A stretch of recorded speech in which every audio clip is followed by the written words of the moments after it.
सभी को नमस्कार। हमने देखा कि विज्ञान एक अजीबोगरीब चीज है। विज्ञान हमें इस सवाल का जवाब देने में असमर्थ है कि 20 साल में हमारे साथ क्या होगा या फिर कल क्या होगा, लेकिन 1 अरब साल में क्या होगा इसकी गणना करने में आज विज्ञान सक्षम है। इस विषय को तैयार करते समय मुझे पता चला कि दूर के भविष्य के बारे में सैकड़ों, लाखों और अरबों वर्षों के समय के बारे में कलाकारों ने कई रचनाएं की हैं। ज्यादातर किताबें, फिल्में और यहाँ तक कि वीडियो गेम बनाए हैं। लेकिन आज का विषय साहित्यिक या गेम डाइजेस्ट नहीं है, बल्कि एक लोकप्रिय साइंस डाइजेस्ट है और विज्ञानियों का दृष्टिकोण थोड़ा अलग है। आज हमारे चैनल के साथ आइए 10 मिनट के लिए सब कुछ भूलकर पृथ्वी के भविष्य में घूमने चलते हैं, उस भविष्य में जो लाखों करोड़ों सालों बाद होगा। चलिए देखते हैं तब पृथ्वी कैसी होगी।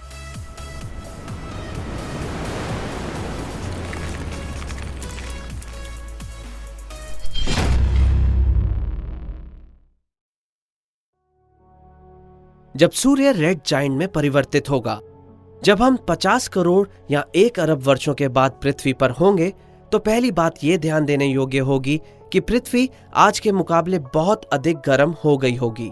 यह सब सूर्य में होने वाले बदलाव की वजह से हो रहा होगा। सूर्य अन्य सभी तारों की तरह धीरे धीरे खुद को जलाता है, जिस वजह से उस समय में सूर्य अपने केंद्रक में स्थित हीलियम जलाना शुरू कर देगा। समय के साथ सूर्य का विस्तार होना शुरू होगा और वो रेड जाइंट में बदलना शुरू हो जाएगा, लेकिन उसके लिए 1 अरब वर्ष बहुत कम है। हालांकि हमारे तारे की गतिविधि संभवतः बढ़ जाएगी, परंतु वह येलो जाइंट में बदलने की बजाय रेड जाइंट में परिवर्तित हो जाएगा। उस समय पृथ्वी की सतह पर अनुमानित तापमान लगभग 40 डिग्री होगा। ये स्पष्ट नहीं कहा जा सकता कि मौसम कैसा रहेगा और समय से चलेगा या नहीं। शायद बढ़ते ग्रीन हाउस प्रभाव से उन्हें कुछ भी नहीं होगा और पृथ्वी की सतह पर तापमान का वितरण और भी समानांतर बन जाएगा। क्या आप सोच सकते हैं कि आकाश में नक्षत्रों के अलावा और कौन कौन सी दिलचस्प चीजें दिखेंगी जो आज की तुलना में बदल गई होंगी? सबसे पहले तो कहेंगे कि चंद्रमा बदल जाएगा। सच तो यह है कि चंद्रमा धीरे धीरे पृथ्वी से दूर जा रहा है। हमारे ग्रह के जन्म के समय चंद्रमा बहुत करीब था और रात के आकाश में अविश्वसनीय रूप से विशाल लग रहा था। असल में चंद्रमा ने हमारे ग्रह को गर्म करने में एक महत्वपूर्ण भूमिका निभाई है और पृथ्वी के तरल कोर के निर्माण में प्रभावशाली रहा है, जिसके कारण पृथ्वी स्थलीय समूह का एकमात्र ग्रह है जिसमें एक सामान्य चुंबकीय क्षेत्र है और लिथोस्फेरिक प्लेटों की आवाजाही बंद नहीं हुई है। लगभग 60 करोड़ वर्षों के बाद चंद्रमा पृथ्वी से इतना दूर चला जाएगा कि पूर्ण चंद्र ग्रहण असंभव हो जाएंगे, परंतु केवल कुंडलाकार ग्रहण दिखाई देंगे। हमारे उपग्रह चंद्रमा का और भाग्य पूरी तरह से स्पष्ट नहीं है। यह या तो अंततः पृथ्वी की कक्षा से पूरी तरह से अलग हो जाएगा और सूर्य के चारों ओर घूमना शुरू कर देगा, या ये हमारा उपग्रह रहेगा लेकिन बहुत दूर। किसी भी स्थिति में चंद्रमा रात के आकाश में छोटा और धुंधला हो जाएगा। सरल भूगोल। ये किसी के लिए कोई रहस्य नहीं है कि हमारे ग्रह की लिथोस्फेरिक प्लेटें हमेशा खिसकती रहती हैं। कभी महाद्वीपों में इकट्ठी होती हैं तो कभी विभाजित हो जाती हैं। अभी वो विभाजित हैं वास्तव में 2 बड़े और कुछ छोटे टुकड़ों में, तो अमेरिका और अफ्रीका के साथ यूरेशिया। इसके अलावा ऑस्ट्रेलिया, अंटार्कटिका और ग्रीनलैंड अलग अलग स्थित हैं। लगभग 25 से 30 करोड़ वर्षों के बाद सारे महाद्वीप इकट्ठा होंगे, जैसा कि पृथ्वी के प्राचीन इतिहास में हुआ था, एक एकल महाद्वीप में। वैज्ञानिकों ने इसे पैगिया अल्टीमा यानी आखिरी पैगिया नाम दिया है। अंतिम क्यों? बहुत सरल है। इसके बनने के तुरंत बाद लिथोस्फेरिक प्लेटें खिसकना बंद हो जाएंगी। 1 अरब वर्षों के बाद हम एक एकल महाद्वीप की प्रशंसा करने में सक्षम होंगे। लिथोस्फेरिक प्लेटों के रुकने का कारण भी वही होगा जो पृथ्वी को गर्म करने का होगा।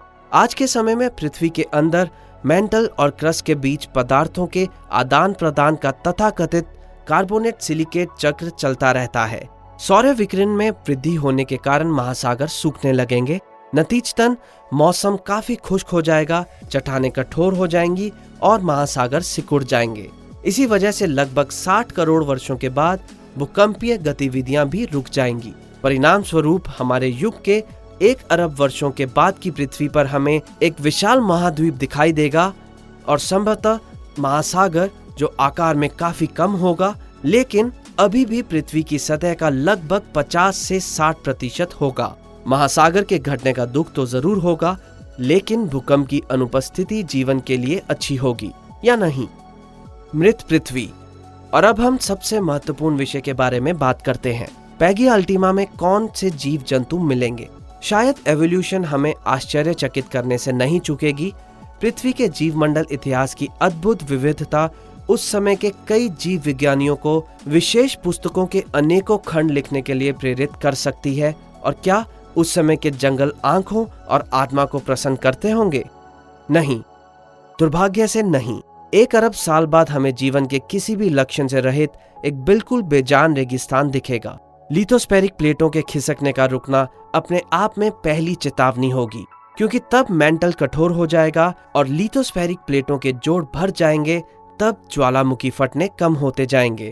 ज्वालामुखी न केवल लावा और राख बल्कि कार्बन डाइऑक्साइड भी उत्सर्जित करते हैं, जो पौधों और वृक्षों में फोटोसिंथेसिस के लिए आवश्यक है। बेशक कार्बन डाइऑक्साइड सांस लेने से पैदा होती है, लेकिन अगर ईमानदारी से कहें, कुल मिलाकर ये मात्रा में बहुत कम है। वायुमंडल में कार्बन डाइऑक्साइड का मुख्य स्रोत पृथ्वी की पपड़ी की भूभौतिकीय प्रक्रियाएं हैं। कार्बन डाइऑक्साइड के इन स्रोतों के रुकने की वजह से फोटोसिंथेसिस बंद हो जाएगा, जिसका अर्थ है कि ऑक्सीजन का स्तर भी कम हो जाएगा, जो बदले में पहले पौधों के जीवन की मृत्यु का कारण होगा और फिर पशु जीवन के विलुप्ति का कारण बन जाएगा। 60 से 70 करोड़ वर्षों के बाद जीवित जातियों का अधिकांश हिस्सा विलुप्त हो जाएगा। पौधों और वृक्षों की विलुप्ति से जानवरों के जीवन के सभी क्षेत्र प्रभावित होंगे और अंततः इकोलॉजिकल पिरामिड को पूरी तरह से नष्ट कर देगा। ऑक्सीजन न केवल श्वसन का एक स्रोत है, बल्कि ये ओजोन परत बनाकर पृथ्वी पर जीवन को सूर्य की घातक किरणों से भी बचाती है। जब यह परत गायब हो जाएगी तो सूर्य की घातक किरणें पृथ्वी तक आराम से पहुंचेंगी और जो यूकेरियोटिक प्रजातियां बची भी होंगी उनको भी नष्ट कर देंगी। यूकेरियोटिक जीवों में म्यूटेशन और ट्यूमर उनकी विलुप्ति का कारण बनेंगी। समस्त दीर्घायु जीव नष्ट हो जाएंगे। केवल कीड़े और कृंतक, चूहा, गिलहरी आदि ही जीवित रह सकेंगे। परंतु वे खाएंगे क्या? ये एक बड़ा सवाल है। जीवन सबसे ज्यादा सुरक्षित ध्रुवों और महासागरों में रह सकेगा, हालांकि वो भी सौर विकिरण के स्तर के बढ़ने की वजह से नष्ट हो जाएगा। परिणाम स्वरूप पृथ्वी की सतह पर केवल सबसे सरल प्रोक्रियोटिक जीव ही बचेंगे। यह कई अरब साल तक चलेगा, जब तक सूर्य का विस्तार होना शुरू नहीं हो जाता, और तब पृथ्वी का स्टेरिलाइजेशन हो जाएगा। मानव जाति का क्या होगा? लगता है हम सब भी खत्म हो जाएंगे। ये एक मजाक था। पहली बात तो 1 अरब वर्षों की बात ना ही करें, क्योंकि ये कोई भी नहीं जानता कि हमारी सभ्यता 1000 साल में कैसी होगी। शायद मानव का अस्तित्व एक नए दौर से गुजर रहा हो या गुजर चुका हो और पृथ्वी को छोड़ चुका हो, वो पृथ्वी जहां वो जन्म से जीवन व्यतीत कर रहा है। हमारे पास इतना पर्याप्त समय है कि हम अपने सौरमंडल के ग्रहों को मानव जीवन के अनुकूल बना सकें। वैसे तो सूर्य स्वयं हमारे लिए ये काम कर देगा। जैसे जैसे सूर्य फैलता जाएगा, पहले मंगल और फिर विशाल ग्रहों के उपग्रहों को जीवन अनुकूल तापमान तक गर्म कर देगा। 100 बात की एक बात, हम उन घटनाओं की अविश्वसनीयता को भले ही ध्यान में ना रखें, लेकिन कुल मिलाकर हमें चिंता करने की कोई बात नहीं है। हमारी आकाशगंगा में सौरमंडल और अन्य सितारों को जीवन योग्य बनाने के लिए हमारे पास पर्याप्त से भी अधिक समय है।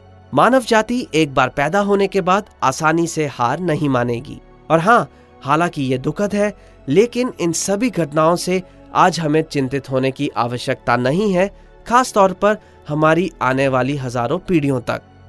कभी कभी सैकड़ों लाखों वर्षों बाद के भविष्य में मानवता की समस्याओं में खुद को डुबो देना अच्छा लगता है ना? वो भी मात्र 10 मिनट में, मानो पूरा भविष्य ही जी लिया हो। लेकिन कभी कभी ये हमारे ज्ञान के लिए हानिकारक नहीं है। उम्मीद है कि आपको पसंद आया होगा।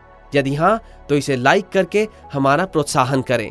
इस एपिसोड को देखने के लिए धन्यवाद। चलो अब चूल्हे पर चाय चढ़ा दें और बिल्ली को दूध पिला दें, जिन्हें इन सब बातों से कोई मतलब नहीं है। इंसान आज में जीता है। जियो और आज खुश रहो। आज के लिए बस इतना ही। अगली मुलाकात तक के लिए हमें अनुमति दें। फिर मिलेंगे दोस्तों।